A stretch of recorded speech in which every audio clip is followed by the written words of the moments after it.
قرآن مجید میں اللہ رب العزت نے ارشاد فرمایا وَإِذِ ابْتَلَىٰ إِبْرَاهِيمَ رَبُّهُ بِكَلِمَاتٍ، جب اللہ نے ابراہیم علیہ السلام کو چند باتوں میں آزما لیا۔ یہ آیت کریمہ اور اس کا مضمون توجہ طلب۔ ارشاد فرمایا جا رہا ہے کہ اللہ رب العزت نے حضرت ابراہیم علیہ السلام کو چند آزمائشوں میں ڈالا، اور آزمائش دیکھنے والے کو ظاہراً مصیبت نظر آتی، مشکل نظر آتی، ایک پریشانی نظر آتی، اور وہ ظاہراً ایک اذیت ناک کیفیت ہوتی ہے۔ محسوس کرنے والا کوئی محسوس کرے تو وہ یوں سمجھتا ہے۔ اللہ رب العزت فرماتے ہیں کہ اللہ پاک نے ابراہیم علیہ السلام کو کچھ آزمائشوں میں مبتلا کیا، ان کے کچھ امتحانات لیے، یعنی کچھ مشکلات سے انہیں دوچار کیا۔ پھر کیا ہوا؟ جب بعض باتوں میں اور بعض معاملات میں اللہ رب العزت حضرت ابراہیم علیہ السلام کو آزما چکے، فَأَتَمَّهُنَّ، اور ابراہیم نے خود کو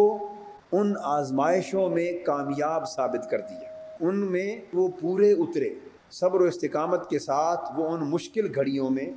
مصائب و آلام کے ان لمحوں میں کامیابی اور کامرانی سے گزر گئے، گویا وہ ان آزمائشوں میں پورے اترے۔ تو پھر کیا ہوا؟ جب آزمائشیں بھی ہو گئیں اور ابراہیم علیہ السلام ان پر پورے بھی اتر آئے،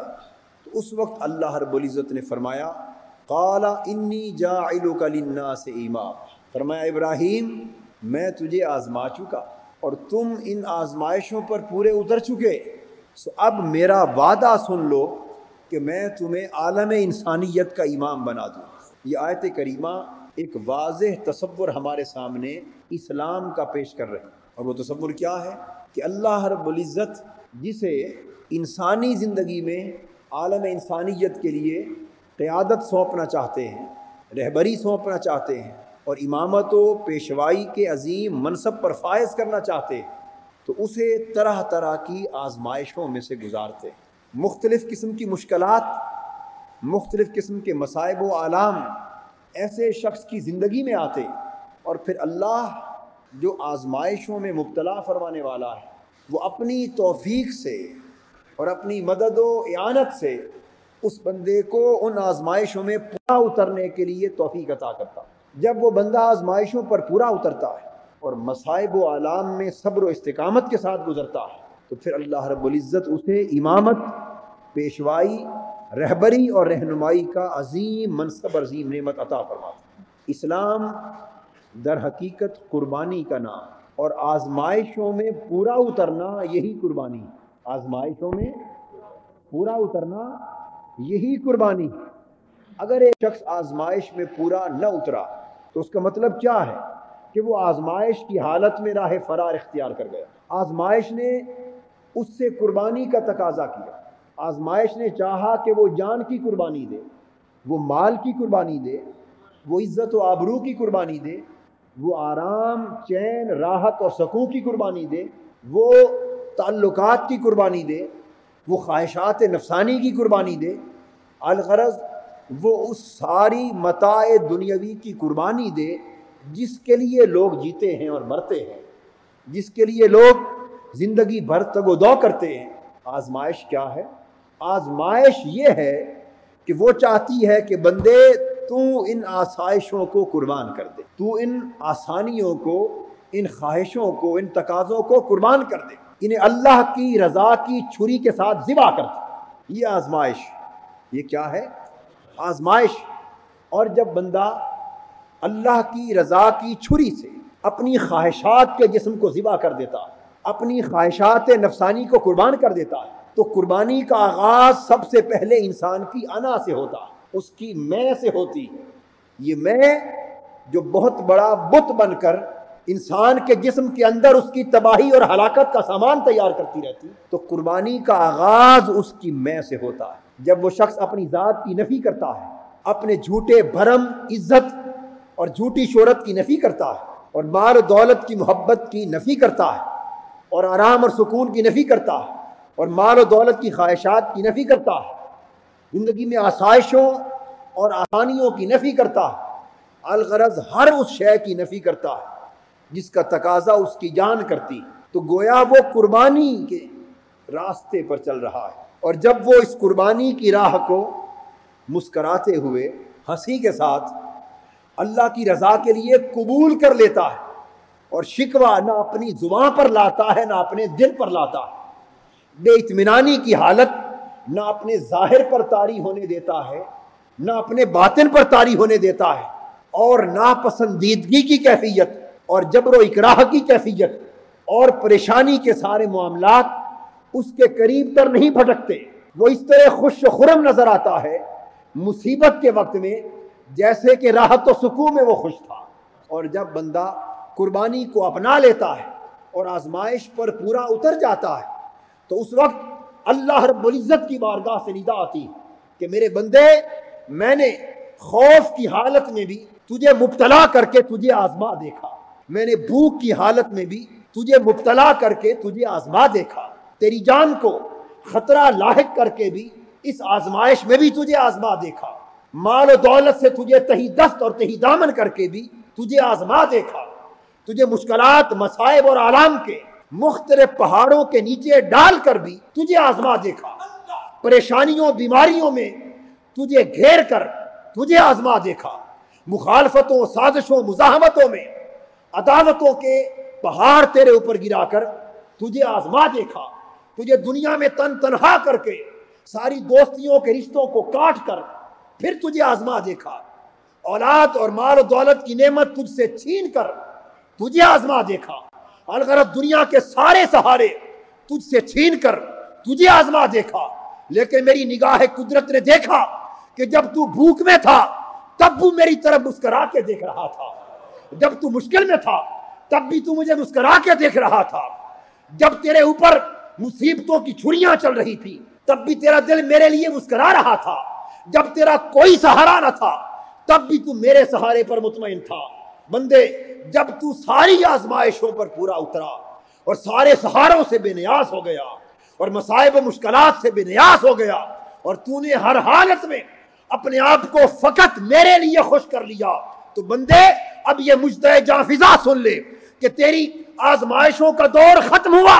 اب کامیابیوں کا دور شروع ہو گیا، اب عزتیں تیرے قدموں میں آئیں گی، اب شہرتیں تیرے قدموں میں آئیں گی، تجھے دنیا میں امامت عطا کی جائے گی، اس کائنات میں رہبری کا منصب عطا کیا جائے گا، اس کائنات میں انسانی رہنمائی کا فریضہ عطا کیا جائے گا، اور دنیا میں تیرا ڈنکا بجایا جائے گا، اور شرق سے غرب تک تو دنیا سے رخصت ہو جائے گا، لیکن ہزاروں سال تک لوگوں کی زبانوں پر تیرے ترانے ہیں۔ اسلام کے ہاں کامیابی، عزت، رہبری، رہنمائی، امامت اور قیادت و سیادت کے سارے منصب یہ متعلق ہیں قربانی سے۔ کس کے ساتھ متعلق ہیں؟ یہ عید الاضحیٰ، عید قربانی، اس کی روح فقط ایک جانور کو ذبح کرنا نہیں، اس کی روح فقط ایک جانور کو ذبح کرنا نہیں ہے، بلکہ اس حقیقت کو آشکار کرنا ہے کہ بندہ اللہ کی رضا کے لیے کیا کچھ قربان کر سکتا ہے۔ یہ جانور ذبح کرنا تو اس قربانی کی ایک علامت، یہ قربانی کی ایک علامت، اصل قربانی یہ ہے کہ بندہ اللہ کے لیے کیا کیا قربان کر سکتا ہے۔ قل ان صلاتی و نسکی و محیای و مماتی للہ رب العالمین، میرے محبوب صلی اللہ علیہ وسلم فرما دے کہ میری نمازیں، میری قربانیاں اور میرا جینا اور میرا مرنا، الغرض سب کچھ اللہ کے لیے وقف ہو چکا، سب کچھ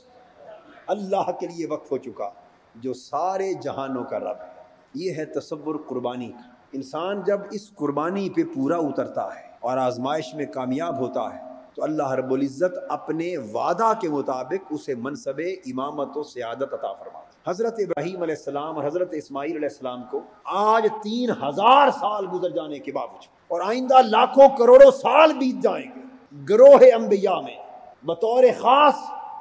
اس شان کے ساتھ کس شے نے زندہ کر دیا کہ آج ان کی معمولی عادتوں کو شاعر حج کے طور پر زندہ رکھا جا رہا ہے۔ یعنی جب وقت آیا حج کا تو بغیر سلے لباس انہوں نے پہنا، آج بغیر سلے اسی رنگ کا لباس اسی ڈب پر نہ پہنا جائے تو حج ہی نہیں ہوتا۔ ہر جگہ حکم ہے کہ عبادت کرو سر کو ڈھانپ کر، سر ڈھانپنا حضور علیہ الصلوۃ کی سنت، یہ عادات میں سے ہے۔ ہر جگہ سر کا ڈھانپ کر اللہ کی بارگاہ میں حاضر ہونا یہ آداب بندگی ہے۔ لیکن میرے بندو، یہ دن ہے جب میرے گھر آؤ. اس مسجد میں تھے, اس مسجد کی اللہ کے گھر بیت اللہ سے کیا نسبت ہے؟ بے شک یہ بھی اللہ کا گھر, وہ بھی اللہ کا گھر ہے, لیکن درجات و مدارج میں کتنا تفاوت کہ یہاں کی پڑھی ہوئی ایک نماز اور بیت اللہ کے حرم میں پڑھی ہوئی ایک نماز لاکھ نمازوں کے درجے کا فرق ہے. کتنا فرق ہے. یہاں تو پڑھو تو ادب یہ ہے کہ اللہ کی بارگاہ ہے سر ڈھانپ کے آؤ, اور اللہ کے گھر چلے جاؤ تو ادب ہے کہ سر کھول کر آؤ, کپڑا ہٹا کر آؤ احرام کے وقت. یہاں چلو تو حکم ہے قرآن مجید میں کہ اکڑ کر مت چلو, اکڑ کر مت چلو, متواضع ہو کر چلو, عاجزی کی شان کے ساتھ چلو, جھک کر چلو کہ اللہ کو جھکنے والے بندے پسند ہیں. لیکن وہاں آؤ تو طواف کے دوران ایک خاص حالت میں اکڑ کے چلو کہ وہاں اللہ کو تمہارا اکڑ کے چلنا بھی پسند ہے. آپ غور کریں, یہاں حکم ہے کہ ناخن کاٹتے رہو, ناخنوں کو بڑھنے نہ دو, کہ یہ ملت ابراہیمی کے تصور کے خلاف ہے, ملت ابراہیمی کے احکام کے خلاف, اور ناخن تراشتے رہنا یہ سنت ہے. لیکن فرمایا نہیں, جب وہ دن آئے جب میرے ابراہیم نے ناخن نہیں کاٹے تھے تم بھی نہ کاٹو. یہاں حکم ہے کہ داڑھی کو اور سر کے بالوں کو مناسب طریقے سے تشوا کر خوبصورت رکھو, لیکن نہیں جب وہ دن آئے جب میرے ابراہیم بھی اپنی حجامت نہیں کروا سکے تھے, ان دنوں میں تم بھی ہرگز ایک بال تک نہیں کاٹ سکتے. یہ سب کچھ کیا ہے؟ یعنی زندگی کے پورے معاملات ایک الگ رخ پر چل رہے ہیں, پورے معاملات ایک الگ رخ پر چل رہے ہیں, لیکن جب ایام حج آتے ہیں تو ساری کی ساری زندگی کا نظام ہی بدل جاتا ہے. اٹھنا بیٹھنا, لباس, وضع, قطع, ہر شے بدل جاتی ہے. سوال یہ پیدا ہوتا ہے کہ وہ کیا امر ہے جس نے آج صدیوں بعد بھی ان دنوں میں امت مسلمہ کے سارے احوال حیات کو بدل ڈالا. وہ ادا ہے جو ابراہیم علیہ السلام کی ادائے قربانی ہے, جو اللہ کو پسند آ گئی, اور اپنے بندے کی طرف سے اللہ کو سب سے زیادہ محبوب شے قربانی. فقط جانور ذبح کرنے کی قربانی نہیں, وہ اپنی جگہ سنت بلکہ واجب, لیکن وہ قربانی جو ہر حال میں اللہ کی بارگاہ میں بندے کی طرف سے قبول ہے, دوستو وہ دل کی قربانی ہے. وہ اپنی عزت کی, اپنی جاہ و منصب کی, اپنی خواہش کی, اپنے حرص و لالچ کی, اپنی جان و مال کی, آرام و آسائش کی, الغرض ہر شے کی قربانی فقط اللہ کی رضا کے لیے. تو جب بندہ قربانی کی اس منزل پر فائز ہو جاتا ہے تو بندے کو اللہ پھر امامت کے اس مقام پر فائز فرما دیتا ہے.